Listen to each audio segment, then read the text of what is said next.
or any other systemic alignments. So he presented to us with a lot of medical records. The earliest was in August 20, where he had perfect vision, but one positive finding, which is 0.8 cupping, was there. He presented again to some other hospital with right eye hand movement and left eye 6/9. And the right eye went into total optic atrophy, 9 now. So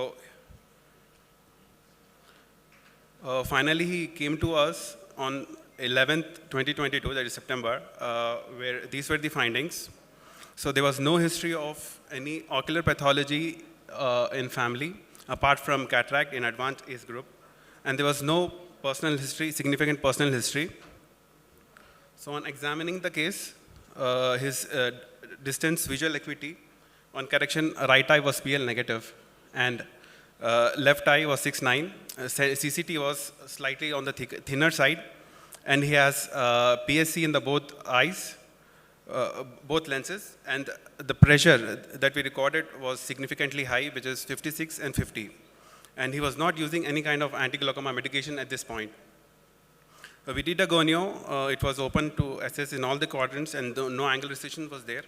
On fundus examination, right eye was total glaucomatous optic atrophy, and in left eye there was near total cupping. On fields of the left eye, it showed advanced field loss with retained central vision, and he was prescribed the maximum medical treatment, but pressures was not under control. So there were 2-3 things that make me ask the questions about anabolic usage. First of all, he was a very built guy. Second is cataract. He has PSC in both the eyes. And the third is negative family history. He had absolutely no history of any glaucoma in family. So I asked him about the anabolic steroid use. He said no first, but one of his friends that accompanied him said yes. He used the anabolic steroid, and he gave this history. So he started using anabolic steroids from the age 18 years. And the last episode, the last cycle which he did was in early 2021. So he used these injections. This is Sustanon. It is a testosterone. He took it 1 vial per week for four weeks, that is 1 month, and a Dianabol, again 10 mg daily, and injection Deca, 50 mg for 1 month, followed by 100 mg for 2 months. This was the one cycle in early 2021. And the second cycle was he just continued with Dianabol injection tablets, 10 mg, for 2 months in June-July period. So again, he was lost for the 4 months. He showed up again after 4 months. So vision in left eye also was coming down. It came down to 6/18 partial. And again, he was not responding to the medical treatment. And angles were open. Now the left fundus showed peripheral retinal hemorrhages in temporal retina, and there was near total glaucomatous optic atrophy. So again, we prescribed the maximum medical treatment, and he's currently waiting for procedures, maybe GDD, to get done in the left eye. Coming to discussion part, any form of steroid can cause glaucoma. Steroid responders, that is 4 to 6% of the total population are called high responders, and 1/3 of the population is moderate responders, and 2/3 of the population is non-responders. So development of glaucomatous optic neuropathy depends on the disease chronicity, susceptibility to steroids, as well as dose and duration, patient age, optic nerve susceptibility to damage. Coming to pathophysiology, basically corticosteroids causes the alteration in structure of the trabecular meshwork by depositing the extracellular matrix, reducing trabecular endothelial function and phagocytic activity. So it is always a good practice to measure a baseline IOP if you are starting a patient on long-term steroid. So basically, steroid after usage within 4 weeks, it should come down. If it is not coming down, and if it is meeting the criteria, we should start the anti-glaucoma medication. So any route of steroids can also cause steroid-induced glaucoma. It could be topical, local, or it could also be inhalational. Depot in the form of subconjunctiva or subtenons or in intravitreal or systemic steroids. So following 4 to 6 weeks of topical steroids in about 5% of the patient, IOP will rise more than 16, and in 30 patients, it will rise to 16 to 15 mmHg. In a minority, IOP can rise, can be fast and to a greater extent. Risk factors that include primary open-angle glaucoma, positive family history. Intravitreal triamcinolone can increase IOP for months. Coming to evaluation, every patient should be evaluated with visual acuity, thorough anterior and posterior segment examination, measuring of IOP, fields, OCT, and gonioscopy should be done. So coming to management, this glaucoma, secondary glaucoma and JOAG, which he was diagnosed, are very reluctant and they do not controlled by medical. So better to go with SLT or GDT. So this slide is showing differences between JOAG and SIG. So first of all, it is autosomal dominant inheritance patterns. JOAG follows autosomal dominant inheritance patterns, and it is diagnosis of exclusion and cataract, which was there in our patient. So take home message, if you're not satisfied with the diagnosis, spend some time, you will reach there. Second is counseling. So this patient visited around 7 to 8 hospitals, and he didn't know that what was his diagnosis. So adequate patient counseling is 50% job done. And lastly, let's make the youngster aware of the anabolic steroid-induced glaucoma, which is 100% preventable cause of blindness. Thank you. These are my references.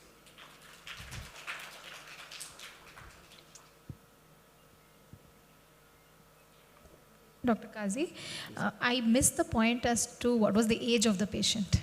29 years. 29 years. Yes. And he had been taking the steroids from? 18 years, that is 18 years of age. 10 years of the yes, steroids that he's taken. Okay. But why trab was not considered as a primary option? Why a tube was considered right away? First of all, the patient is financially restricted, ma'am. He's very poor. Second is he is very incompliant with medicines and incompliant with the follow-ups. So first time I saw him in September, and then the second visit was 4 months after. So he's not compliant with medicines, he's not compliant with the doctor's visit. So you believe that the trabeculectomy will not do well in this because of the short-term success only, you think? Ma'am, trab in this patients, I don't think so. With such high IOP, it would fail. So why put patient in unnecessary, means wait for trap to fail, and again he could lose the vision that he has. So he's one-eyed now with 6/18 partial vision. So GDT would be preferred. What was the condition when it was first diagnosed? Sorry? What was the vision when it was first diagnosed? So it was, What was the disc changes in? Yeah, so in 2020, his vision was 6/9 in both the eyes, but there was cupping. But IOP was not measured at that time, at that hospital that he visited. Thank you so much.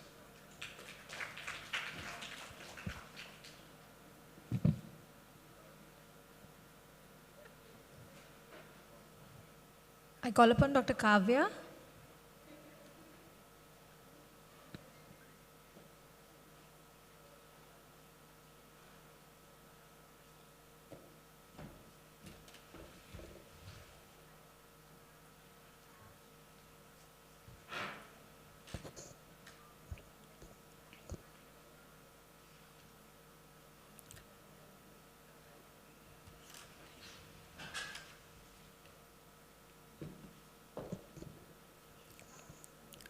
Good morning. My name is Dr. Kavya. I am from MNR Medical College. Today my topic is about an observational study to assess the visual outcome following the management of hyphema in patients with blunt ocular injury. Coming to the introduction part, as we already know that blunt trauma is mostly caused by sports equipment and stationary items like plastic scale or wooden stick or other things. And as a result, there will be effects on the cornea. The effects on cornea are like corneal aberration, descending membrane linear tears may occur, and corneal blood staining may occur. Coming to the effects on anterior chamber, there may be hyphema, that means refers to the blood in the anterior chamber, and the pathophysiology is like trauma will be damaging the iris, ciliary body, trabecular meshwork, and their blood vessels as they will be getting ruptured, which causes the blood to be collected in the anterior chamber. Coming to the clinical classification, mild is about 2 mm, moderate is up to 5 mm, and severe is more than 5 mm, and total hyphema. And there is grading of hyphema, like microhyphema is circulating red blood cells in the anterior chamber, and grade 1 is less than 1/3 of the anterior chamber volume, and grade 2 is 1/3 to half anterior chamber volume, and grade 3 is more than half anterior chamber volume, and grade 4 is total anterior chamber volume, which is also referred as 8-ball hyphema. The findings on the anterior uvea, there may be tear of the iris sphincter, and peripheral anterior synechiae may be seen, and traumatic mydriasis can be also be evident, and intraocular pressure will be raised due to the hyphema and inflammation, and ciliary body will be reacting to this severe blunt trauma, and it may result in the hypotony, and tears may extend into the face of the ciliary body, resulting in the angle recession glaucoma, and lens, there may be subluxation of lens, and rosette cataract may also be evident. Coming to the retina, there may be retinal breaks and detachment, macular holes can be seen, commercial retina can be evident, and on optic nerve, there may be traumatic optic neuropathy and optic nerve avulsion, and others such as vitreous hemorrhage, rupture of the globe, and choroidal rupture can be seen. Purpose of the study is to assess the visual acuity of a patient who are presented with hyphema due to the blunt ocular injury, and the visual outcome following the management of hyphema in them. This is a prospective observational study conducted among all those patients who presented with hyphema due to the blunt ocular trauma who visited our hospital and who satisfied the following criteria. Coming to the inclusion criteria, age is between 10 to 50 years, and patients with hyphema due to the blunt ocular injury with or without the traumatic mydriasis and sphincter tear, and patients with hyphema who does not have any posterior segment ocular pathology. Coming to the exclusion criteria, patients with postoperative hyphema, perforating injuries, and who had already existing ocular pathologies, and patients with hyphema who needed the surgical interventions were excluded. Methodology, all subjects are provided their informed consent, and they undergone a complete ocular examination which includes the best corrected visual acuity, slit lamp examination, ophthalmoscopy of other eye with clear media, B-scan biometry, and visual acuity and the above mentioned investigations during presentation was recorded, and serial assessment was done every week for 4 weeks, and such patients were followed up for a period of 3 months. These are the statistical analysis. Here, this is the statistical analysis of age, sex, laterality, mode of injury, and vision at the presentation, and hyphema grading, and presence of traumatic mydriasis or sphincter tear, and vision during the follow-up, vision at presentation and follow-up comparison. And coming to the discussion part, a total of 50 patients in the age group 10 to 50 years with hyphema due to blunt ocular injury were enrolled and evaluated, and the age group of 10 to 20 years formed the majority of the patients, accounting for about 46% of the total population. The next majority were greater than 40 years, contributing to about 20% of the total population. In our study, we found that major mode of injury was due to the sports equipment, injury by the hand, cracker burst, assault, and stationaries, accounting for total about 52% altogether. And stationaries, games items, RTA are significantly higher in the males. In our study, majority of the patients presented with vision between 6/9 to 6/36, accounting to about 82%, and very few patients presented with poorer vision like 6/60 or worse, about 18%, and most of them presented with hyphema of grades 1 to 3 of about 94%, and very few patients presented with a grade 4, that is 6%, and 44 patients, they did not have any associated traumatic mydriasis or sphincter tear, and 6 patients had it associated with hyphema. Most of the patients improved to 6/6 vision during the follow-up. 42% of the patients had a follow-up vision between 6/9 to 6/24, and very few patients had a follow-up vision of 6/36, accounting to 8%. Conclusion, From the above study, we come to a conclusion that most of the patients presenting with hyphema due to blunt ocular injury affecting the anterior segment of eye, if treated promptly and in time, they can gain better or normal vision. Protective measures should be taken to prevent the blunt trauma to the eye. And we also found that patients with presenting with mild grade of hyphema had a good vision prognosis. Thank you. Kavya, I found a little defect in the structure of the study itself because you can't isolate hyphema from the associated damage to the other structures of the eye. Okay, sir. So it should have been actually the visual outcome following a blunt trauma would have been a better structure. Okay, sir. Thank you. Sir. Thank you. Sir.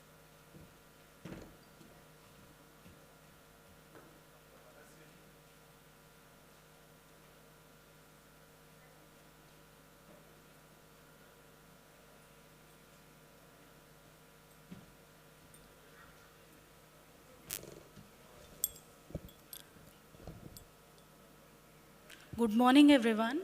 I'm Dr. Manaswini, DNB resident, KIMS Hospital, Secunderabad. A 45-year-old female came with the complaint of severe photophobia and foreign body sensation in both her eyes for the past few months. She gave a history of using multiple over-the-counter lubricants and artificial tears without any symptomatic relief. She did not have any previous illnesses previously. On examination, her visual acuity in the right eye was 660 and it was 618 in the left eye. Both her cornea showed multiple stain-positive PEs, diffuse filaments and mucus debris in both eyes. Her Schirmer score 1 was 0 and we labeled her as severe dry eye. Started treatment with PEG, PPG eye drops 4 times a day, hyaluronate eye drops 4 times a day, and low-dose surface-acting lotipride eye drops twice a day. Referred to a rheumatologist for a rheumatology workup, which turned out to be negative. She was diagnosed as primary Sjogren's, and rheumatologist started on methotrexate 7.5 mg and folic acid. After 1 month, she did not have any symptomatic relief with the prescribed medications. So we advised her autologous serum eye drops in 30% concentration 4 times a day in both her eyes. Educated about the stringent cold chain maintenance and the risk of contamination in the event of failure. We reviewed her after 3 months and her vision acuity has improved to 618 in both her eyes. She had symptomatic relief and both the corneas showed decreased PEs and filaments along with symptomatic relief. We asked her to continue the same and reviewed after 5 months, but again she complained of foreign body sensation and photophobia. She gave a history of discontinuation of autologous serum eye drops 4 weeks back because of the compliance issues with the cold chain. So we restarted her on 30% autologous serum again, along with cysteine hydration eye drops 4 times a day. Asked the rheumatologist to start on oral pilocarpine and continue the systemic medications. By that time, her vision decreased to 660, along with multiple PEs, mucus debris and filaments worse than the first visit. For her filaments, we added her on a 10% NS-style cysteine eye drops thrice a day, along with autologous serum. And we even considered her for amniotic membrane, but she was reluctant for that. So this is the preparation of autologous serum eye drops.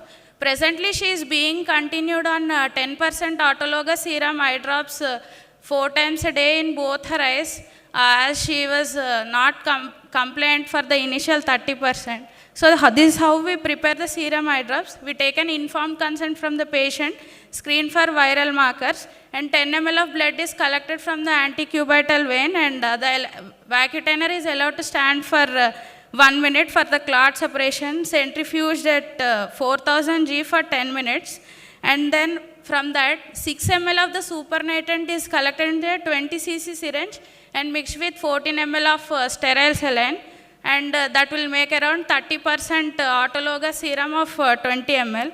We label the vials clearly with the name and date of preparation, ask her to maintain the cold chain, as temperature sensitive products mainly rely for the efficacy and safety of the product. Cold chain should be maintained during all the stages like processing, manufacture, transit and storage. So we initially store the drops at deep freezer at -20. Each bottle should be taken separately, thawed and should be used within 1 week. and while not in use, it should be kept at -4 degrees centigrade in the domestic refrigerator. Autologous serum is prepared from the patient's own blood, so it does not have any antigenicity, has potent anti-inflammatory mediators like fibronectins, growth factors, epitheliotropic factors, and serum pH and osmolarity is similar to natural tears, so side effects are very rare. Some of the possible contraindications for use are active infections, anemias, blood dyscrasias, and severe hematological malignancies. Side effects, even though are rare, in some cases like rheumatoid patients, in literature there were incidences of scleral melt and immune complex deposits. According to TFOS, used to report treatment with autologous serum stands as the third line in management of aqueous deficiency. In contrast, CDARS has considered it to be the second line of management. This is a review of literature showing some similar studies comparing the efficacy of autologous serum eye drops with conventional tear substitutes and hyaluronate.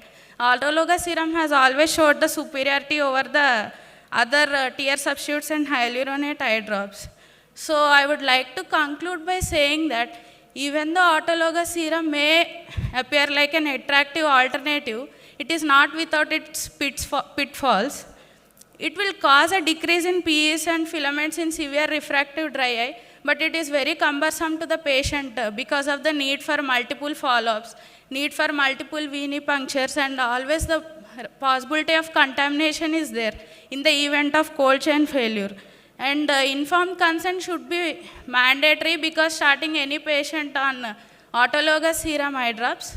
And finally, I would conclude by saying that along with autologous serum, as a patient cannot indefinitely be on that, we should think of other any attractive and better options for treatment. These are some of my references.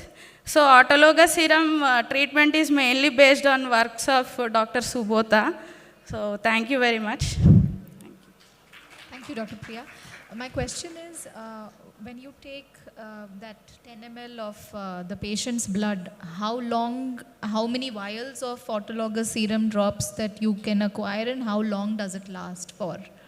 Ma'am, if they are stored at -20 degrees, we'll make a batch of 10 vials and give to the patient, of 10, ma'am. okay. So they can be maintained for few months like that. Okay. If the temperature is Is maintained. maintained. And you said once it is thawed, has to be used within 1 week only. Yes, ma'am, Okay. because after that contamination. ma'am. Okay, okay. Thank you.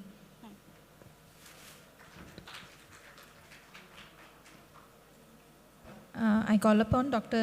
Mannam Rajesh next.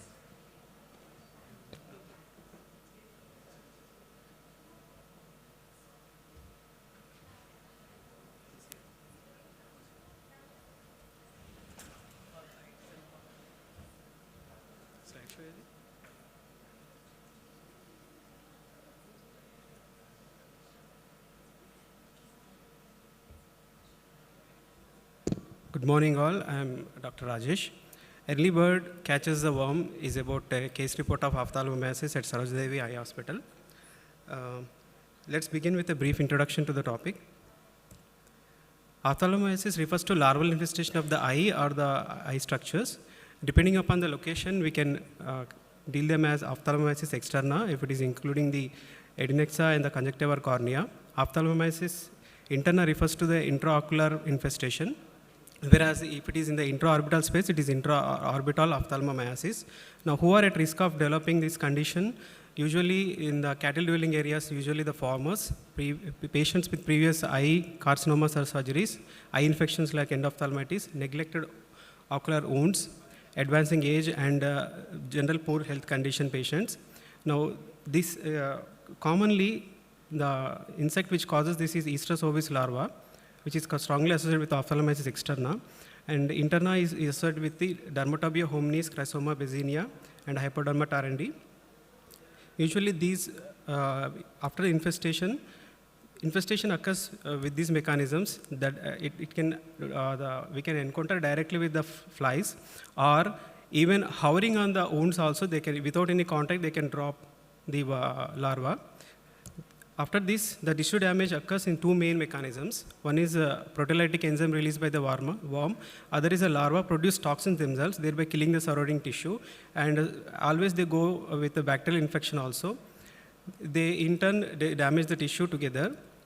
And usually, once it is evident, we know that it is ophthalmomyces. But before that, it usually mimics as adenoviral infection, the ophthalmomyces externa. Whereas interna, if it is in the anterior segment, usually mimics as an anterior uveitis, but a strong suspicion will always help. Careful slit line examination may reveal the worms. Posterior ophthalmomyces interna can usually mimic exudative retinal detachment and diffuse unilateral subacute neuroretinitis. And the possible complications, if you are not dealing with, it can be, if it is only externa, minor ocular symptoms may be there, along with if it is extending into adnexa, disfigurement, permanent visual loss, and ophthalmomyces externa can spread to the as interna also. If it is internal, exudative retinal detachment, vitritis, lens subluxation, and optic nerve innervation can possible, thereby leading to blindness. But the worst complication is if it is entering the cranium, it can lead to death. So now coming to the case proper, a 52-year-old male patient, farmer from a remote village of Mehboob Nagar, presented to our emergency department with these complaints. Injury to the right eye while patient was chopping wood with the axe. It led to the pain, bleeding, and diminishing and blurring of vision 3 days back. And the next day, he notices intense irritation, swelling in the right eye, and increase in the pain, followed by on the third day, crawling foreign body maggot sensation, and severe pain was noticed. This was the initial presentation at Sarojini Devi Eye Hospital.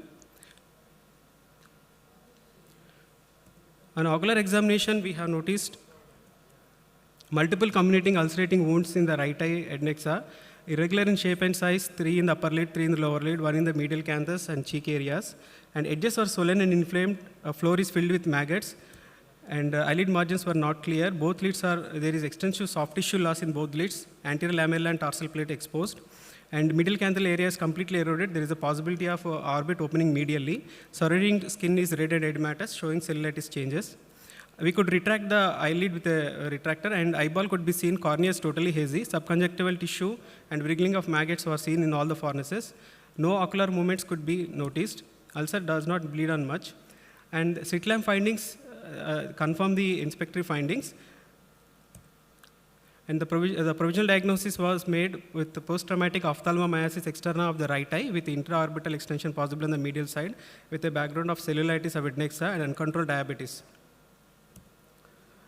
So as a team management, we have approached this patient with the help of general physician and endocrinologist for diabetic management, ENT surgeon.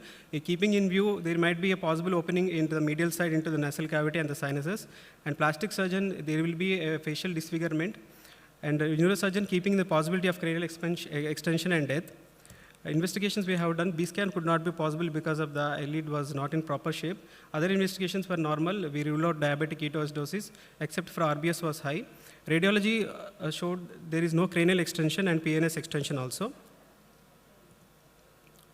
And the treatment we have begun with manual removal of maggot and debridement of necrotic tissue. We used paracaine drops to paralyze the maggots, hydrogen peroxide to suffocate the maggots, and gentle removal with non-toothed forceps so that we could remove the worm intactly. And after 2 days of intensive debridement daily twice, this was a picture with we managed with IV antibiotics, piperacillin, tazobactam, twice daily, and metronidazole, insulin as advised by general physician. We could see that maggot, now we could see the ulcer basis on the day 2, and the necrotic tissue was removed as much as possible, inflammation slightly reduced. In a summary, management was basically in these 3 lines: debridement, rigorous debridement, and intravenous antibiotics and insulin. And as after 5 days, significant morbidity was reduced, and the cellulitis was resolved. Maggot count to be 0 for the 3 days. Hence, we discharged on day 8. These were the day 6 and day 8 images. As you can see, there is a significant, after intensive debridement and removal of maggots, we removed around 80 maggots in toto. This was the picture. These are the follow-up images, the day, first week and second week, after 1 month. And this is the entire journey of the patient in one. So the result is, if the prevention, early intervention, we could prevent the intraocular, intraorbital spread, and also possible septicemia and death. The conclusions from this is, risk factors in this case were neglected open trauma and cattle areas, alcoholism and uncontrolled diabetes added to the morbidity, but still we should be that early bird, so we should intervene. Thank you.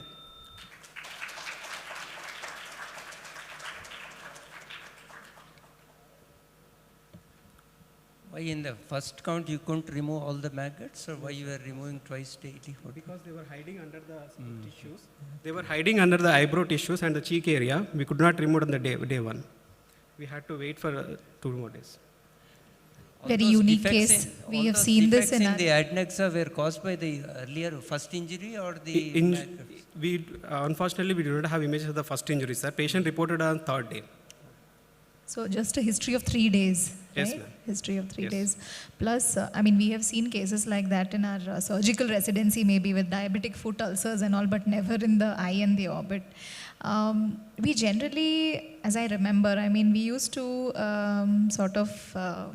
we cannot remove all the maggots in one day. That is definitely sure, because I remember we used to, if I'm not mistaken, turpentine oil or something. Turpentine oil, we yes used to ma'am. put. If it is intraorbital, we should pack the wound with turpentine oil, soaked in Okay. turpentine oil, leave it Okay. for a day, and do the dressing next day. Yeah, yeah. But that, I mean, I don't know. I don't think we can do it in the ocular, Yes, ma'am. this one, right? Yeah. Patient vision was PL negative, ma'am, from the beginning. Yeah, okay.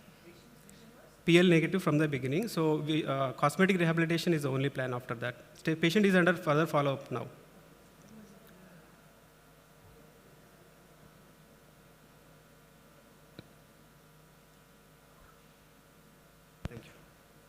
Thank you, Dr. Rajesh. Call upon Dr. Parth Palan.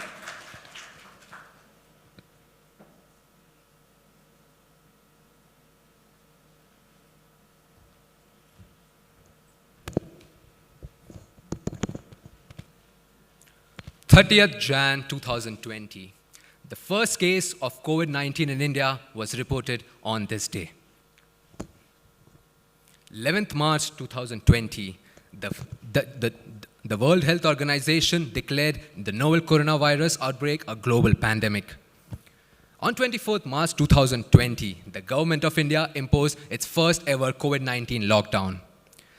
And from 30th Jan 2020 till 7th July 2023, that is around 10 minutes ago, there have been 4,49 lakh cases reported in India, out of which there have been 5,31,000 deaths. Many communities were affected in this pandemic. Many lost their jobs, many lost their livelihoods, many lost their lives. But there was one community which was affected the most, that is the doctors. Let me show you a few statistics. 74.6% of the ophthalmology trainees of the ophthalmology residents in 32 countries reported a reduction of more than 75% in the surgical training, with over half reporting a full suspension of their surgical practices. Let me go back to the timeline. 1st Jan 2020, a new batch of fellows came in our institute, and they had to be trained for 1 whole year, after which they were supposed to be sent to the secondary centers. So the challenge was mainly not on the fellows, but on the trainers, on how do we give them cases? How many cases to be given to each one of them? But then our trainers knew that with great power comes great responsibility. So presenting to you the effect of ABC categorization on the cataract surgery performance of ophthalmology trainees during COVID-19. The purpose of the study was to understand the effectiveness of a novel technique of categorization of the trainees before the actual surgical training to ensure equitable distribution of cases amongst the trainees during the lockdown. The methodology, the study involved prospective evaluation of the performance of the surgical skills of the trainees. The trainees, after joining our institute, were categorized into groups based on 3 things: knowledge, observation skills, and surgical skills in the wet lab. And this did not involve the prior surgical exposure. The knowledge was analyzed by an MCQ paper, 45 MCQs in total. The observation was a set of 5 surgical videos was shown to the trainees, and they were asked to point out mistakes in each one of them, and they were scored out of 114. And the third, and the most important, the surgical skills in the wet lab. Scleral tunnel, suturing the tunnel, and the phacopaddle training, the assessment of the phacopaddle training was judged. And according to these 3 things, the weighted average was calculated by giving each of these importance as knowledge was given 10%, observational skills were given 40%, and the surgical skills in the wet lab were given 50% importance. And on the basis of this weighted average, the trainees were categorized into 3 categories, A, B, and C.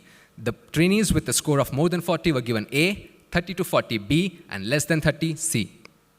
Fortunately, in our institute, there were no trainees who had been categorized into Group C. And here we can see a table of the 15 trainees. The yellow ones are highlighted are the 5 trainees who were categorized into Group A, and the 10 trainees are the Group B. The results of the study were calculated after they had been sent to the secondary centers and they had performed a number of surgeries. So the mean number of surgeries performed in training by Group A was 23 and by Group B was 44. The mean number of surgeries performed after the secondary center was 452 in Group A and 252 in Group B.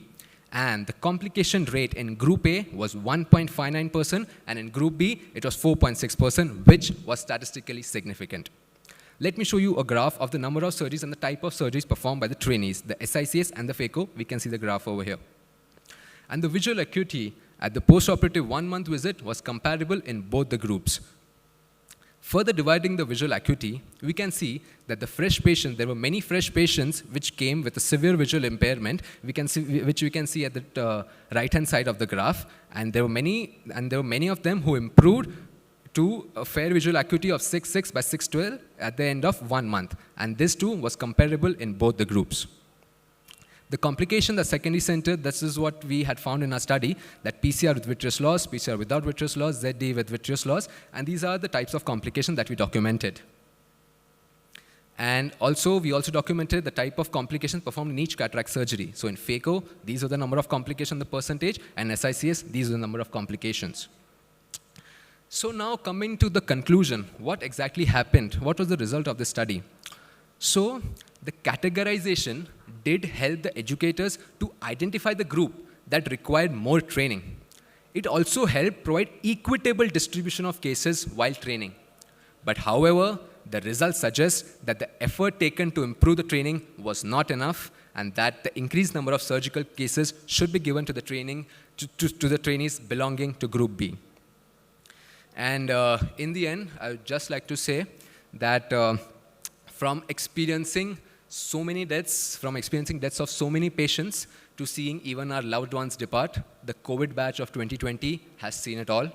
And 2020 is definitely the story which we would be telling our kids one day. A big salute to all the Corona warriors. Thank you. So more cases were allotted to the Group B? Yes, sir, more cases were allotted to the Group B. I think the other way should have been more supervision for those in the Group B rather than more cases. Yes, sir, exactly, sir. Obviously, like more cases were given under more supervision. Mm-hmm. Like there were trainers who were appointed to actually see that Group B gets more number of cases and under supervision, so that they help to, the upliftment of their surgeries. Like they help to, identify the mistakes what they're performing and. Because there could be some objection from the other group, no? If you don't give so exactly. So that is why the trainers, what they explained was that there is a difference between equality and equity. So equality means that each and everyone gets equal number of cases. But equity is that the weaker one also has to be made equal to the stronger one. So that is what the trainers, so as a fellow or as a trainee, we would always want that why is someone given more number of cases than me? Because I had done the same institute. But then the trainers cannot look at the trainees in this way, right? The trainers have to know that equity is more important than equality. So I think that is what the... First of all, I'd like to understand what was the relationship to the COVID period. Yeah. Okay. Yeah. Second thing, the COVID induced such a big stress, both psychological, physical, on almost everybody, and more particularly the medical community. So to assess their capabilities during that period probably doesn't sound very, very right to me.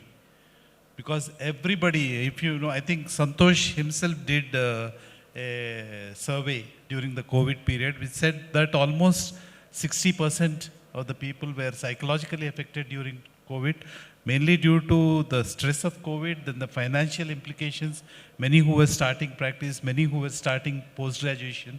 So it had a very, very big psychological impact on everybody. So what was your trying to correlate with the COVID period? Nandkishore, I No, think the number of the I cases think was the number less. of cases were was less. That It has was nothing to do with the psychology for Yeah. the trainers. You are talking of the private practitioners who are working. For them, it went. Institute, the stress was because they were not getting cases. Yeah, so they were not being allowed. It's not that the teachers were not ready to teach. So less teaching material Less was teaching there. They happened. wanted to do but that then equitable that batch distribution. suffered enormously, which is what is being brought to Yes, light. And how could you, on hindsight, have done better? Yes, ma'am, exactly. So like you were saying that it's basically that there was so less number of cases. Like we all know that cataract is an elective surgery. So there was so less Maybe we should have had them trained on model eyes, those kind of things. Something innovative Yes, sir, should have that been was done. done. That was done. Our wet lab was on 24/7 every time. In fact, today also in LV Prasad, the wet lab is on 24/7. But only thing that it is in secondary centers always had more number of cases, Yeah. and the trainees had to go after 1 year to the secondary centers. Yes. So to prepare them for that, we had to allot that a handful of the live surgeries that they are getting. In that also, how they are given equitable distribution. That is Yes. why this whole study was done. Yes, yes. Well presented. Thank you. I'd like to call upon Dr. Pragya Bhattacharya next.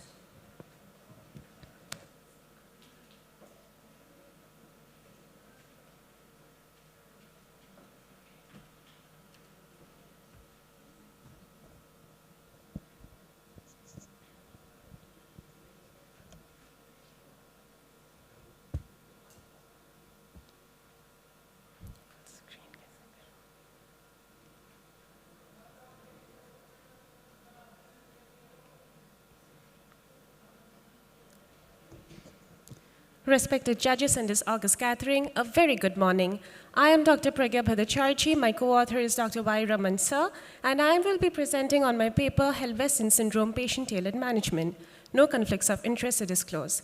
Now, Helveston syndrome or the triad exotropia is a very rare and a very intriguing set of strabismic conditions manifesting as dissociated vertical deviation, superior oblique overaction, and A-pattern exotropia.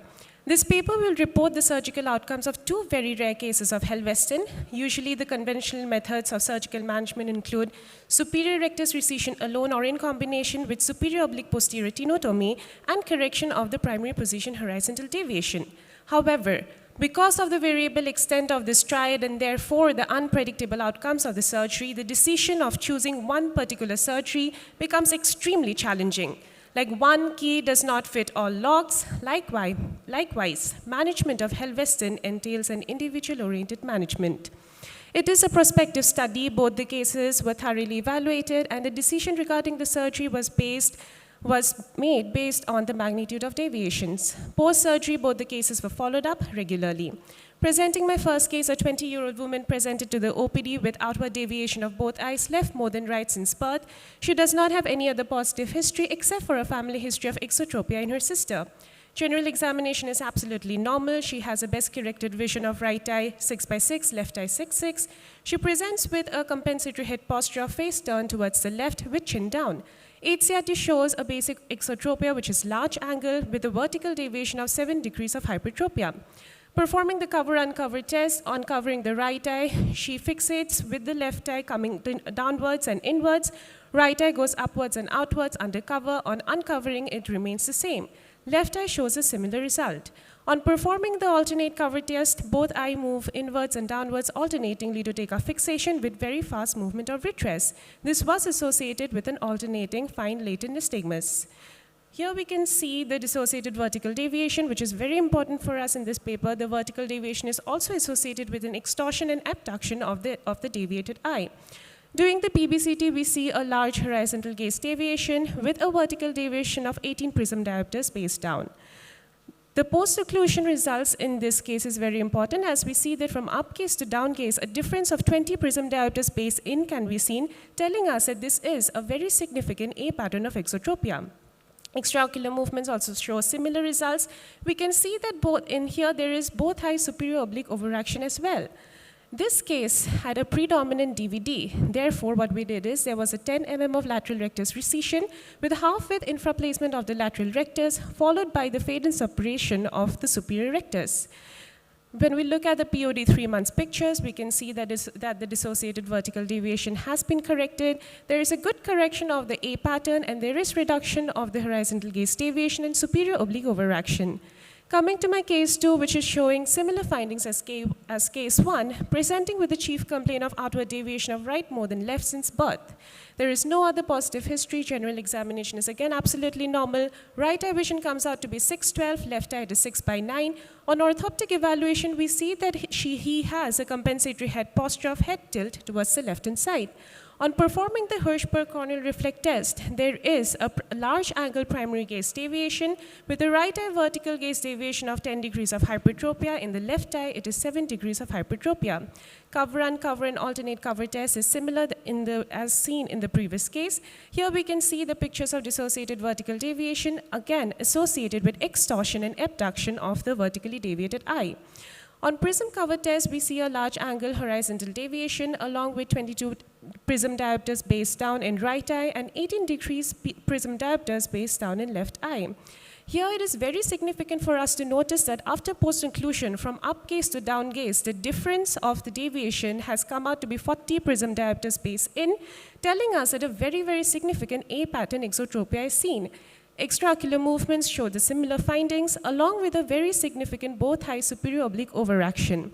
In this case, we should note that the A pattern deviation and the superior oblique overaction is very, very significant. Therefore, in this case, we went for an RNR surgery, along with muscle transplantation and superior oblique posterior tenectomy.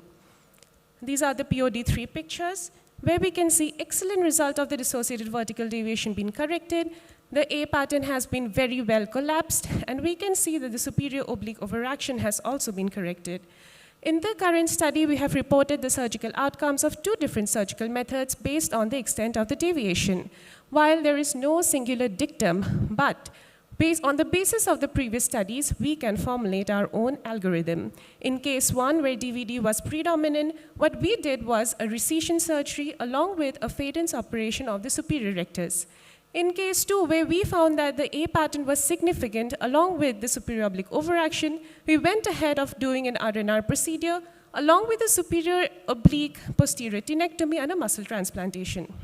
This is the overall conclusion of my paper, wherein we can see that all the components of Helvesen syndrome has been corrected. A very noticeable finding is that in case number 2, there is a very good correction of the horizontal deviation and the patient has achieved neuroorthotropia. So to conclude, in my present paper, both the cases of Helvesen syndrome following the surgical procedures have shown optimum outcome acceptable to the patients and was tailored to the patient's magnitudes of deviation. These are my references. With this, I conclude. Thank you very much for your patient hearing.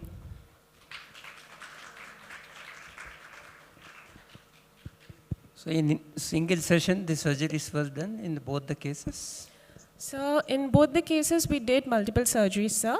In the first case, sir, after doing the first surgery, we saw that there was a residual, and then we went on to do a medial rectus plication also, sir.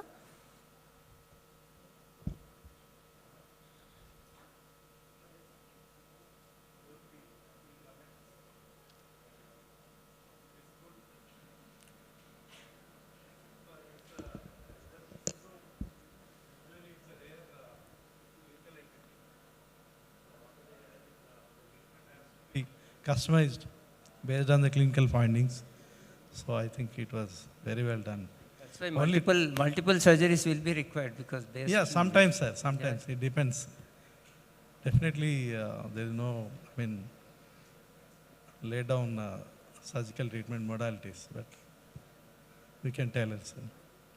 Thank you. Thank you, sir. Thank you, ma'am. Dr. Rahul.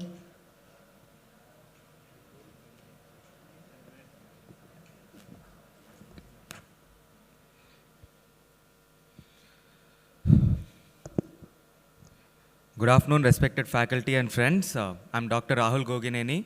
My co-author and guide is Dr. Raman sir. My topic for today is true muscle transplantation surgery in a case series of concomitant large angle alternate exotropia. So this is a condition that presents with large deviation, that is more than 75 to 90 prism diopters of deviation in both eyes alternatively, and it poses a lot of challenges in the management due to its high rate of recurrence and multiple surgeries are required in this type of condition. So deviations of up to 50 to 60 prism diopters, management is associated with least complications, but more than that, it can, we need multiple surgeries, and 3 to 4 muscles are also surgically corrected. So in the event of recurrences, less number of muscles are spared, and larger or maximal recession and resections are associated with complications of lid lengthening as well as palpebral fissure height. So to obviate this need for second surgery or recurrence, all these problems can be addressed by performing this surgery, and the transplanted part in this surgery acts as a biological spacer, and thus the ocular motility is not compromised. So the purpose is to report the results in a case series of 19 patients of large angle alternate exotropia, which is more than 75 prism diopters, surgically corrected by true muscle transplantation surgery. So all age group patients of 75 to 90 prism diopters were included in this study. Comprehensive ophthalmic and orthoptic evaluation were done, and pre-operative evaluation, post-operative day 1, day 7, day 1 month and 6 months were taken. Orthotropia in this study is said to be achieved if there is less than 10 prism diopters of exo or ESO deviation after surgery. So in this procedure, the lateral rectus is initially hooked and isolated by limbal-based incision. Intermuscular septum is cut, and then the medial rectus muscle is also separated by a limbal-based incision and passed through the tendinous insertion of medial rectus. Another 6-0 vicryl is inserted at a desired distance as per the standard resection procedure. So depending on the deviation, according to the standard resection procedure, it is sutured to the sclera following the spiral of Tillot, and the muscle is cut.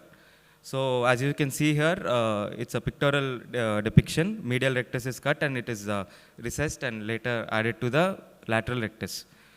So now coming to a few cases of my case series, an 8-year-old girl, female child, she presented with outward deviation of right eye since 2 years, and her best corrected visual acuity was 6/9 in both eyes. Anterior segment and fundus were within normal limits, and she had CHP of right head tilt, and ocular symmetry, right eye was deviated. So right eye had 30-degree exotropia in HCRT, and on PBCT we could observe 75 prism diopters base inwards in post-occlusion PBCT. You can see the pre-op picture of this child.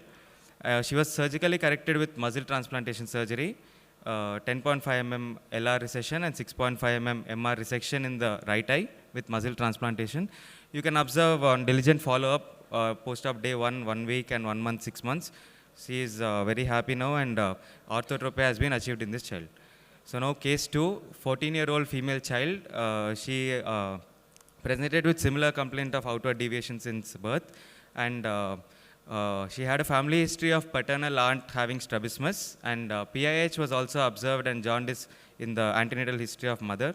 Both eye visual acuity, fundus, anterior segment, they were within normal limits. CHP, she had right head tilt and ocular symmetry was disturbed, and right eye showed 40 degrees exodeviation, and post-occlusion PBCT showed around 80 prism diopters for near and 75 prism diopters for far. Similarly, muscle transplantation surgery, according to standard resection procedure, we followed the surgery. And here you can see the pre-operative to post-op pictures of this child.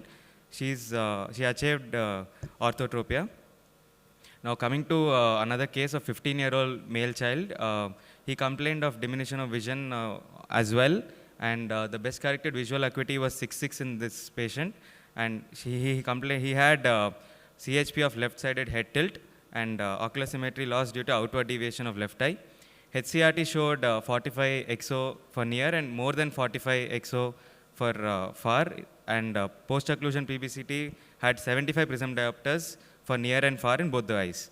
So muscle transplantation surgery was performed. You can see the preoperative picture in this child.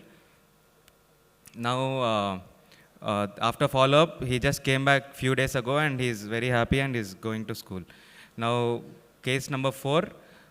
This is a peculiar case because he is a 31-year-old male. He presented with outward on and off deviation of right eye since 15 years. He complained of diplopia since 2 years, worsening since 7 months.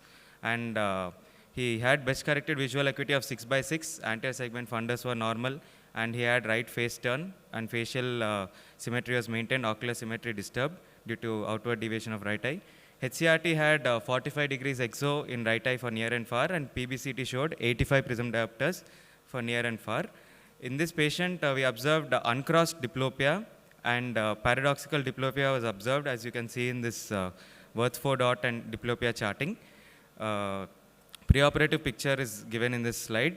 Muzzle transplantation surgery according to standard resection procedure was performed, and you can see the results in this patient. Similarly, case 5, we had another patient with large deviation, and preoperative post-op is given in this patient. So totally males we had 47% and females 52%, pediatric were 47, and orthotropia was achieved in 94% of these patients, and only one patient had undercorrection. So we are very happy that preoperative deviation was 75 prism diopters, which came to around 5 prism diopters post-operatively. So with the help of this surgery, with single surgery in a single setting, we can avoid any severe restrictions that can be caused by large recessions or resections. Thank you.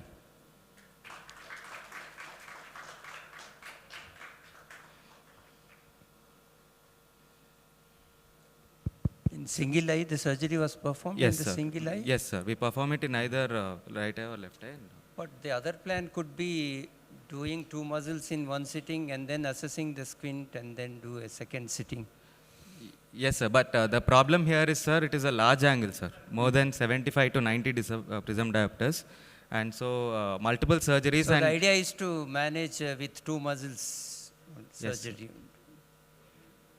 And with such large deviations, it requires 3 or 4 muscle surgeries, sir, if you do it in separate settings. With those large deviations, it might require 3 to 4 muscle surgeries with large recessions and resections. That's Here what we I am have only 2 suggesting. muscles. You can Yes. do 2 muscles in one sitting, then assess the amount of correction and then go for the second surgery, 2 muscles. Yes.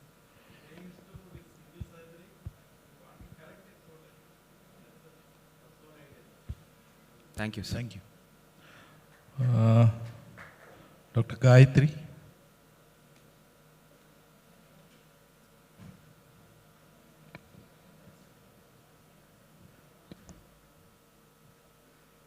Good afternoon. I'm Dr. Gayatri, and I'm here to talk on the topic of visual outcomes following surgery in pediatric traumatic cataract. My guide is Dr. Raman, Professor-in-Chief of Pediatric Ophthalmology in Sarojini Devi Eye Hospital. Introduction. Ocular trauma is one of the leading causes of acquired unilateral blindness in childhood. Traumatic cataract is a very common sequel of ocular trauma and therefore an important cause for visual impairment. In children, without effective and prompt treatments, cataract will deteriorate vision, progress to amblyopia, strabismus, and loss of binocular vision. Apart from permanent disability, it has a profound impact on both patients and society at different levels, such as psychological trauma, cosmetic disfigurement, socioeconomic costs, and the need for specialized medical care and vocational rehabilitation. Hence, a comprehensive understanding of the treatment and outcome of pediatric traumatic cataract is essential. The aims and objectives of my study are to study the visual outcomes of the children in traumatic cataract and also to study the demographic features and modes of trauma associated with the outcome. All the children in the age group of 3 to 14 years presenting with cataract following trauma were included. All the pediatric non-traumatic cataracts were excluded from my study. A thorough history and preoperative ophthalmic evaluation was undertaken for all the patients, and all the necessary investigations such as IOP assessment using NCT, B-scan for posterior segment evaluation, keratometry, and A-scan were done. All the fit cases were taken up for cataract surgery with PCIOL implantation. The patients were then followed up post-operatively on day 1, 7, day 21, 1 month, 3 months, and 6 months. The visual outcomes were categorized using the WHO standard, where the good vision is 6.6 to 6.18, borderline vision is less than 6.18 to 6.60, and poor vision is less than 6.60. I had a total of 18 cases so far, and I'd like to present 3 of them. In the first case, it was a 13-year-old male child with a history of trauma to the left eye with a cricket ball 4 months ago. At the time of his presentation to us, his vision was very poor with just hand movements. Post-operatively, he had a remarkable improvement with 6.6 vision after refractive correction at 6 weeks. In the second case, it was a very unfortunate case of a 5-year-old female who had a history of trauma with knife 1 year ago and had already undergone corneal wound repair and presented to us with cataract. She did not have a very good visual outcome. Her post-op, pre-op presenting vision was CF half meter, and even post-operatively her vision remained the same. This is the third case of a 12-year-old male child with a history of trauma to the left eye with a pen 2 months ago. His vision at the time of presentation was hand movements, and post-operatively he had good visual outcome of 612. These are all the 18 cases that were undertaken in my study. The results showed that out of 18 cases, 72 were male and 28 were female. 61% of the cases were closed globe injuries and 39% of the cases were open globe injuries.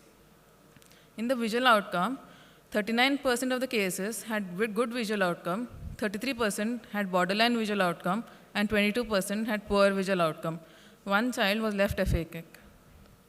I'd like to conclude my presentation by saying that surgical intervention and post-op management, though challenging with meticulous pre-op evaluation, the results can be extremely rewarding. This case series highlights the need for prompt intervention in pediatric traumatic cataract with close follow-up for good visual outcome.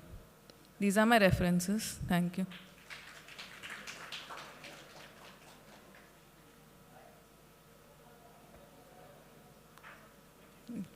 What was the incidence of amblyopia in these cases? Most of them would have been under unilateral, 11 years, no? all patients, 100% Most of of them are unilateral? Yes, sir. Most of them are unilateral, and under 11 years, all of them needed amblyopia therapy. Thank you.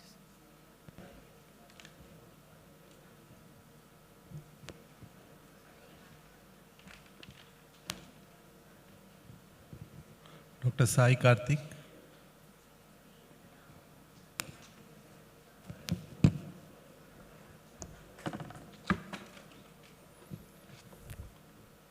So good morning everyone. Today I will be presenting about the surgical outcomes of muscle transplantation surgery in management of childhood estropias. I am Dr. Y. Sai Karthik and my guide is Dr. Y. Raman sir. So introduction, childhood competent estropias are common forms of squint in children. Large angle deviation may necessitate unconventional recessions or resection or both the surgeries. Supramaximal surgeries have their own disadvantages like decrease in the superficial height and ophthalmos. So the muscle transplantation surgery serves as an exceptional procedure to achieve the concomitance through a single surgery.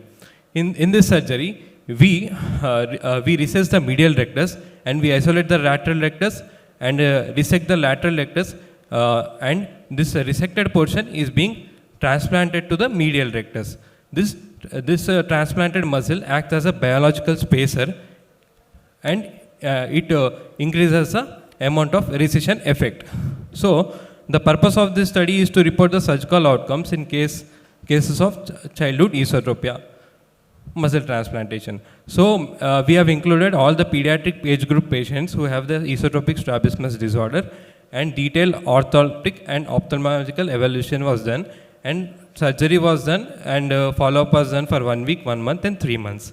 We included only 1 to 16 years of age group pediatric patients with the deviation of more than 70 prism diopters, and more than 16 years patient were excluded in the study. In our study, we took a case series of 15 cases in which 6 were males and 9 were females.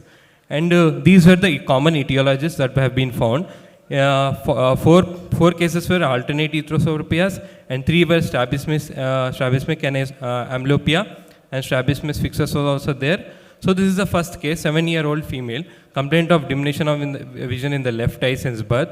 Her best corrected visual acuity in the right eye was good, and the other eye was decreased. On BBCT, 70 prism diopters of deviation was there, along with the hypertrophy. So because there is a, based on the clinical findings, we diagnosed as strabismic anisometropic amblyopia. We took up for the surgery, muscle transplantation, along with inferior oblique anterior transposition. The patient has achieved orthotropia. This is the second case, a 5-year-old girl, complaints of inward deviation in the left eye, occasionally in the right eye. She had a 90 prism diopters of deviation in the left eye. Based on these findings, both eye alternate esotropia was made. So we took up for the surgery, muscle transplantation, along with the IO graded recession, and in the left eye, and in the right eye, IO recession with Parkes procedure was done. As you could see, the patient has achieved orthotropia. This is the two siblings who has a diminution of vision in the one eye. In the brother, he had a decreased vision in the right eye, and in the sister, he had decreased vision in the left eye. 75 prism diopters of esodiation was noted in the brother, and 70 and on the sister the same. So strabismic anisometropic amblyopia was diagnosed.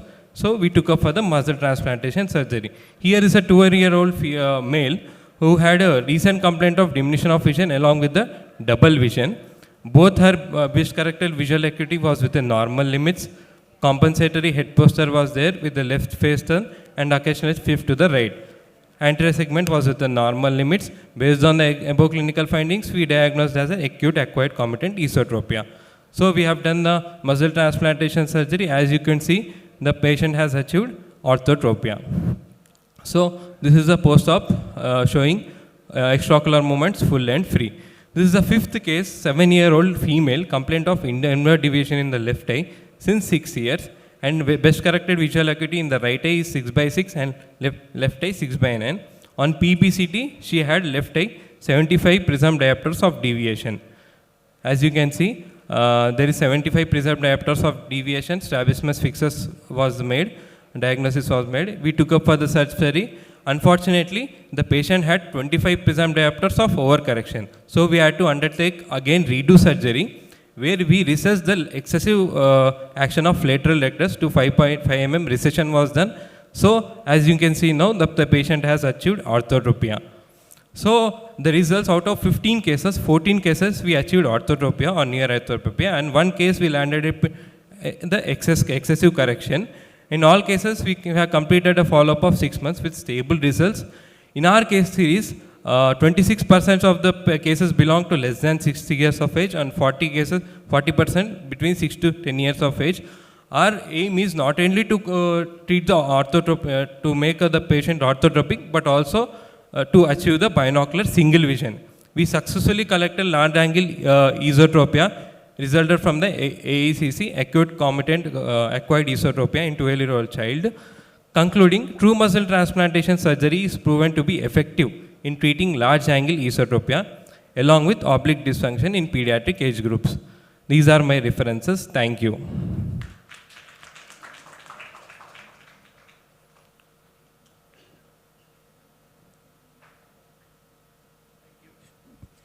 Any calculation, this transplantation, how much correction is it going to give? Is there any studies or? As far as now, there is no study that has been done, sir, for esotropia, childhood competent esotropia with muscle transplantation. This is the first study. Both these papers were presented, no transplantation. I just was interested to know. I know, that is true, but how much, so many millimeters will give so much that...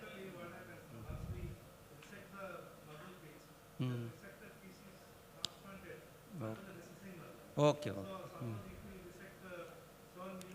You are going to put the same piece there. Okay. Because of that, the piece is transplanted. Because of some amount of contracture, we'll get about 5 millimeters of lengthening.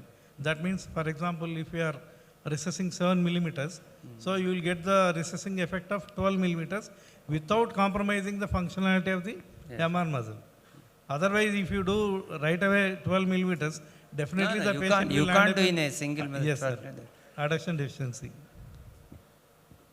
So that's how we do the calculations, sir.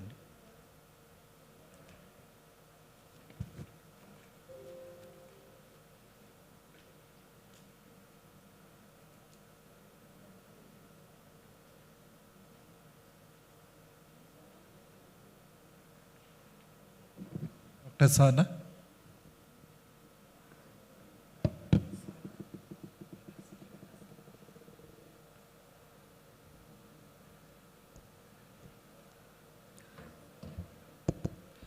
Good afternoon, everybody.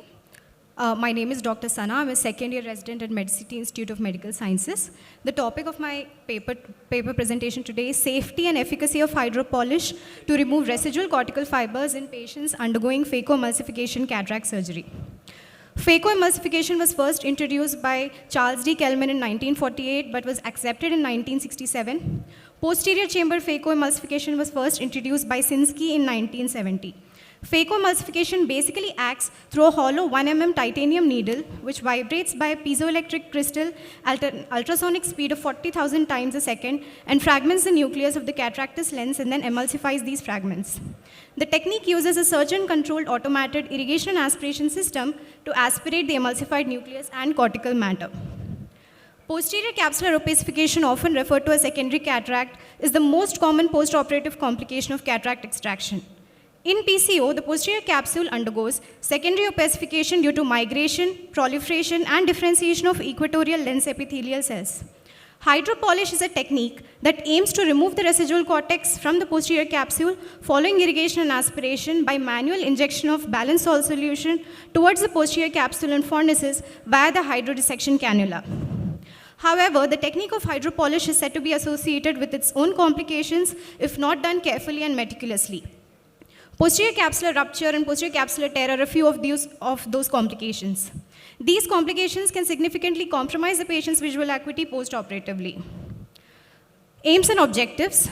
The main aim of this study is to assess the efficacy and safety of hydropolish, which is a non-contact fluid-based capsule polishing technique, to remove the residual cortical and epithelial cells from the posterior and equatorial capsule in patients undergoing phaco. Study design, it is a comparative study. Source of data were 30 patients who underwent phacoemulsification between 1st June 2022 to 15 March 2023 at the Ophthalmology Department of MedCity Institute. All the 30 patients were operated by a single surgeon. Inclusion criteria, 30 eyes of age-related cataracts were included. Patients were above the age of 50 years. Soft cataracts were included in this study. Exclusion criteria, complicated cataracts, cataracts with pseudoexfoliation, traumatic cataracts, posterior polar cataracts, and hard cataracts were excluded. Methods, the patients underwent a routine ophthalmological examination at the time of admission, which included visual acuity, color vision, IOP measurement, detailed slit lamp examination of the anterior segment, fundoscopy of both the eyes, and a routine blood workup was done. Informed consent was taken from all the patients. All the patients were operated by a single surgeon. Patients were divided into two groups. In all the patients, after local anesthesia, a single plain side port corneal incision was created. Air bubble was injected into the AC, followed by capsular staining with the trypan blue dye. After washing the dye, capsular excess was done with a cystitome. A clear corneal incision of length 3.5 mm was made, followed by hydrodissection and rotation of the cataractous lens. Nucleus emulsification was done with a phaco probe. In the first group of 15 patients, hydropolish was done after irrigation and aspiration and before IOL implantation. And in the second group of 15 patients, phaco was completed without any hydropolish. In all the patients, a foldable IOL was implanted. Intraoperative complications, if any, were noted. Visual acuity up to 1 month post-operatively was documented, that is on post-operative day 1, week 3, and week 4. Results, out of 15 patients in the hydropolish group, all the 15 did not have any intraop complications. Between the hydropolish group and the control group, no significant difference was found in the visual acuity. Out of 15 patients in the hydropolish group, in 14, the vision improved up to 6/6, and in 1 patient, the vision at 4th week post-op was 6/9. Out of 15 patients in the group without hydropolish, in 13 patients, the vision improved up to 6/6, and in 2 patients, the vision improved up to 6/9. Discussion, capsular polishing is a technique that is done to prevent PCO, especially in the presence of tags of cortex sticking to PC. Capsular polishing can be done with the help of a polisher or using a phaco, irrigation and aspiration in cap-pack mode, or a new technique which is known as hydropolish.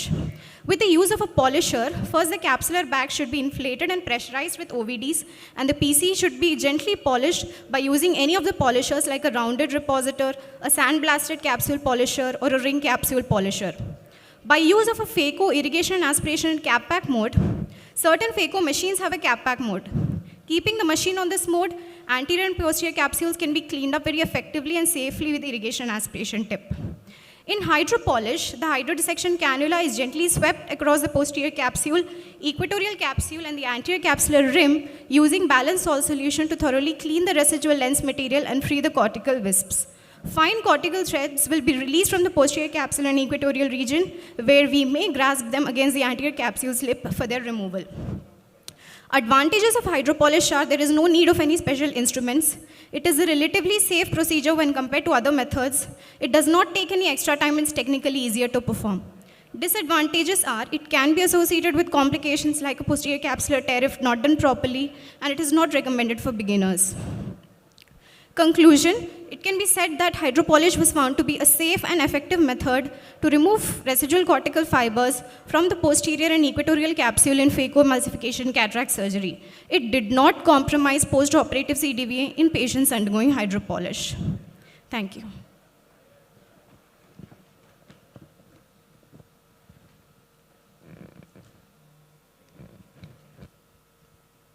I think the number of cases is too low to come to a statistical conclusion.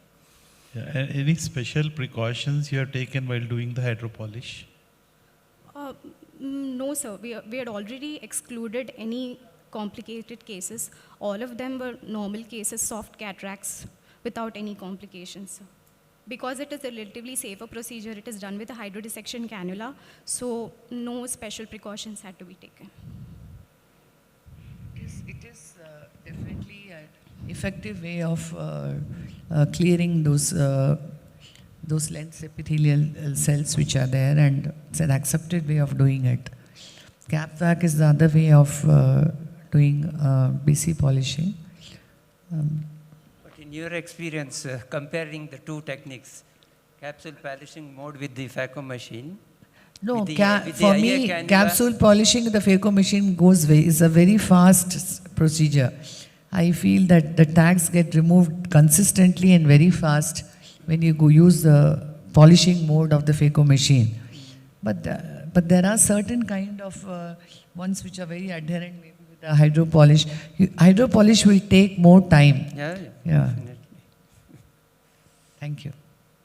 Thank you.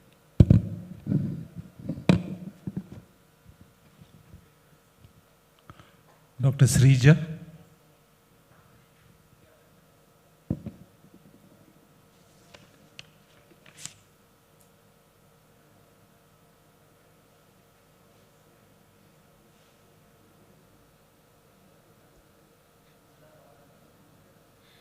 Good afternoon, everyone. I'm Dr. Srija. I'll be presenting medical surprises in ophthalmology OPD. A 22-year-old male patient presented to ophthalmology OPD with complaints of right eye, blurring of vision since 4 days, pain, redness since 10 days, generalized weakness, and loss of weight since 1 year. Patient initially noticed redness. Soon after, he developed pain and watering, followed by diminution of vision in the right eye. He had photophobia. No discharge, lid edema, proptosis, floaters, and other ocular symptoms were seen. There is no history of similar episodes, trauma, systemic illness, surgery in the past. He gave history of patchy hair loss, genital ulcers since 6 months, maculopapular reddish-brown lesion which first developed on face and trunk, followed by palm and sole before 3 months. His birth history was unremarkable. He's an unmarried heterosexual with multiple sexual partners in the past. Examination also revealed generalized lymphadenopathy. On ocular examination, visual acuity was 6/12 in right eye and 6/6 in left eye on the first visit. Color vision was normal in both eyes. Anterior segment of left eye appeared within normal limits.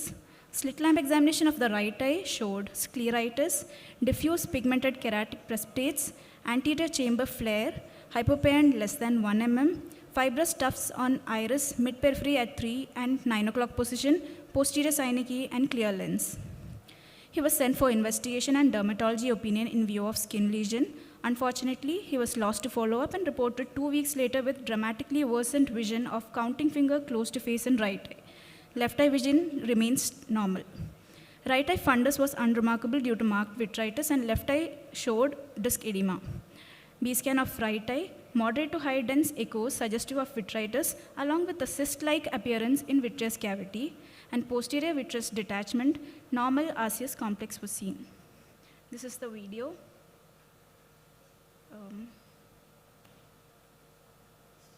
How do we play it?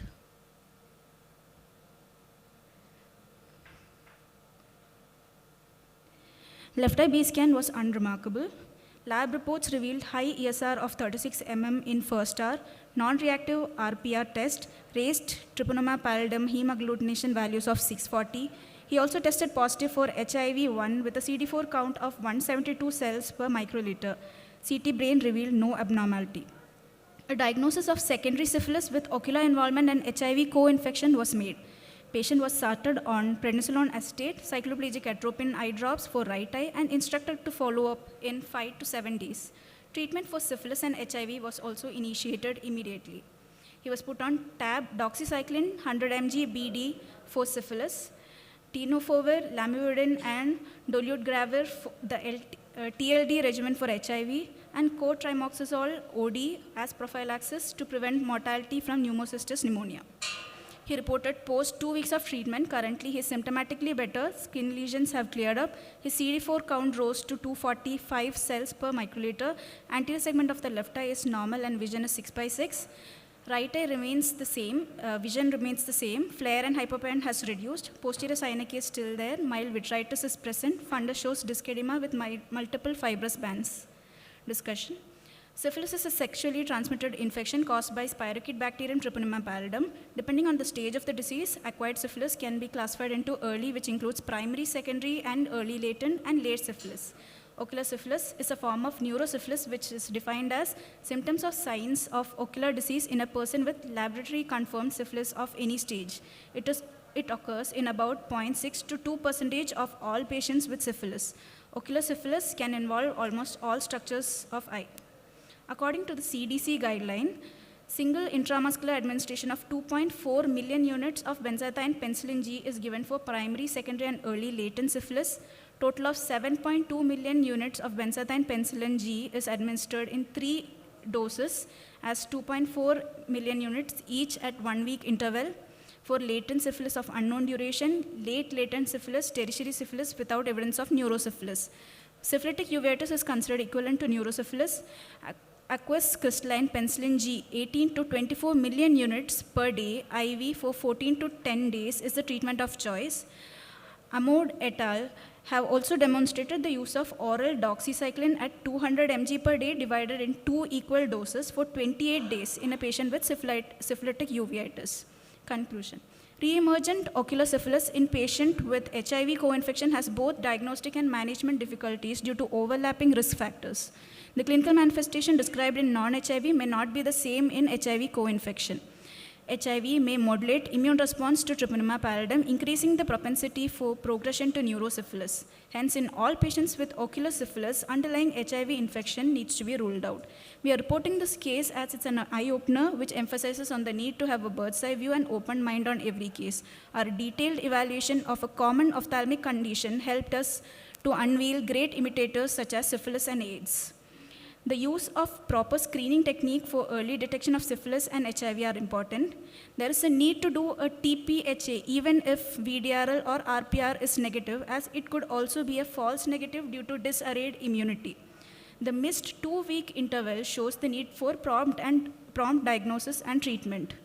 Close watch on patient after initiation of treatment for HIV and syphilis is needed to watch out for paradoxical deterioration of patient's clinical condition due to Jarisch hexamer reaction or due to immune reconstitution inflammatory syndrome.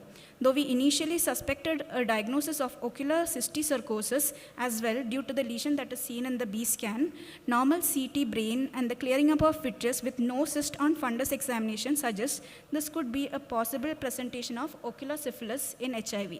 These are my references. Thank you.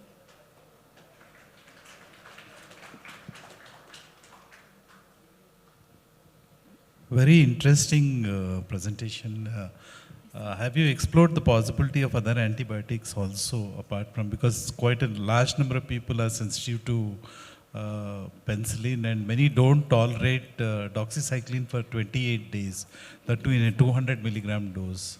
Yes, sir. Actually, So because are of there the- any studies which suggest that, because there are so many current generation antibiotics? Yes, sir. We have also read, there are articles suggesting azithromycin, use of azithromycin, but mostly currently many people have allergy to penicillin, and also it was not available in our hospital. So that's why we chose doxycycline.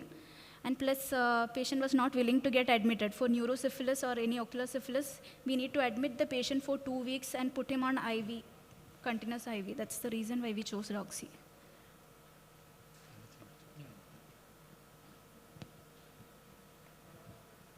Thank you. Yes, thank you, sir.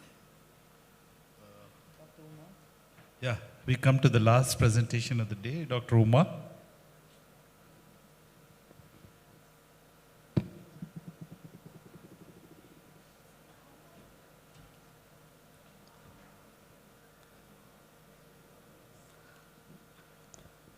Hello, good afternoon everyone. I am Dr. Uma Maheshwari and the title of my case report is Proptosis, an ominous masquerader. Proptosis is an abnormal prominence of eyeball beyond the confines of the bony orbit. It can occur in various systemic as well as orbital disorders. Not only is proptosis vision threatening, but it could also be a harbinger of potentially fatal conditions. Here, we report a case of a 7-year-old boy who presented with rashes and bilateral sudden onset proptosis. So, a 7-year-old male child presented to the emergency room of a pediatric hospital in an unconscious state with chief complaint of rashes all over the body following using an antibiotic syrup. He had a history of high-grade fever with chills for 3 days. He was a known asthmatic. On general examination, the child had urticarial rashes all over the body. He was febrile with tachycardia and tachypnea. His blood pressure was 90 by 60 millimeter of mercury. His GCS score was E1, V1, M4, and his oxygen saturation was 91%. There was no evidence of pallor, icterus, cyanosis. However, he had bilateral cervical lymphadenopathy. Peripheral extremities were cool. On systemic examination, the child had reduced overall power tone. Bilateral proptosis was observed, for which ophthalmic opinion was sought. Ophthalmic examination showed bilateral axial proptosis, conjunctival congestion. Vision and extraocular movements couldn't be assessed due to the patient's comatose state. Both pupils were mid-dilated and sluggishly reacting. Fundoscopy was normal. The contrast-enhanced CT, brain and orbits was advised. In investigations, the inflammatory markers were elevated. The coagulation profile was normal. Thyroid function tests were normal. However, CECT showed bilateral cavernous sinus thrombosis with meningoencephalitis. As you can see this picture, you can see a heterogeneous enhancement in the lateral walls of both the cavernous sinus, suggestive of cavernous sinus thrombosis. The child was initially suspected to have anaphylactic shock and was being treated for the same. However, he did not show any improvement. Later on, after the CECT report as advised by us, the course of treatment changed.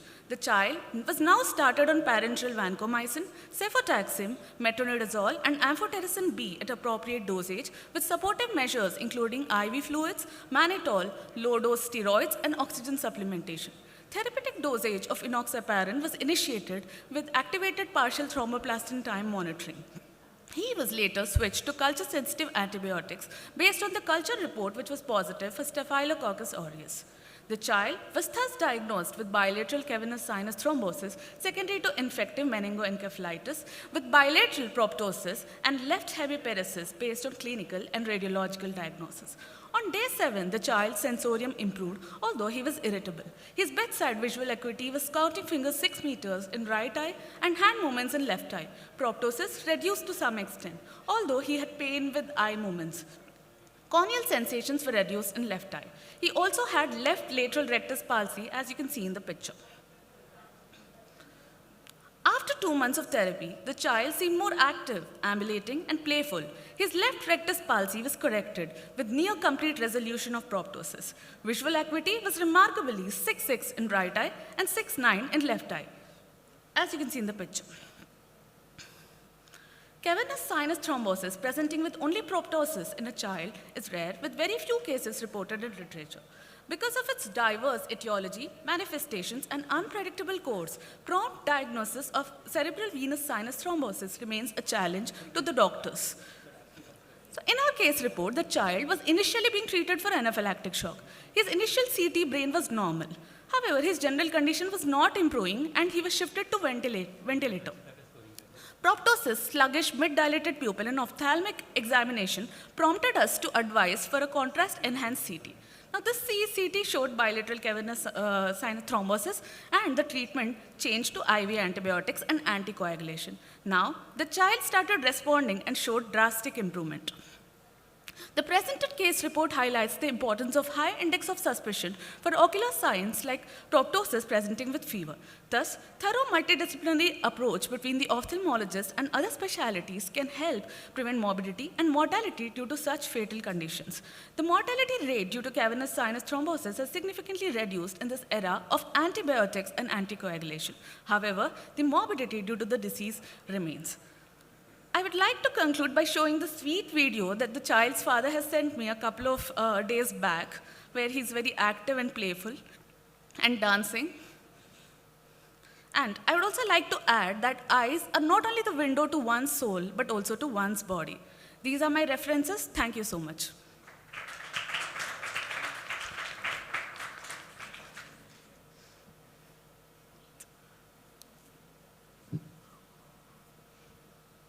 Thank you. That was a very interesting case. I mean, something totally out of the blue, and we need to be very, very watchful about these conditions. Thank you for bringing it out. Thank you.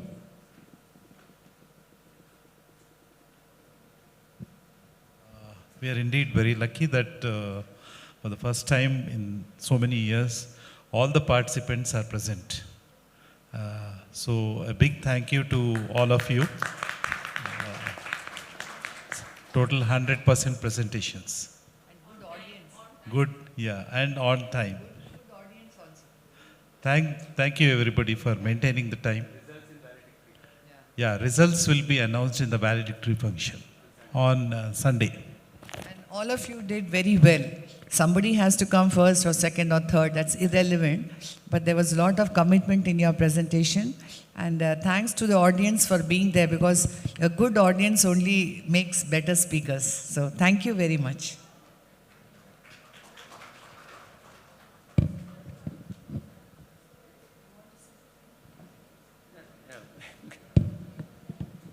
Participation is important. I'll just make a small announcement here. Since this hall has a lot of PGs, there's going to be a very good session between 4 to 5 p.m. Dr. G. Chandrasekhar, who was the director of LV Prasad earlier, is going to conduct a session on research methodology. It's called Research and Rethink.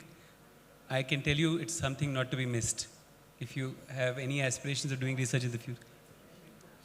Yes. Yeah, in future, you have to present Yes. your studies. In addition to that, you have WOS session, which just before that in Hall B. So Hall B is a lot of action is going to happen.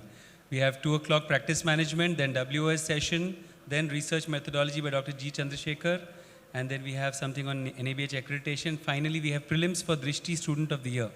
So that's again something which will be of interest to the students. And tomorrow morning, we have the postgraduate quiz, Gangadhar Reddy quiz, which will be in Hall C at 9 a.m. Even if you have not registered earlier, you can do spot registrations. 3 teams of 3, all should be from the same medical college. All the best.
Looks like I presented.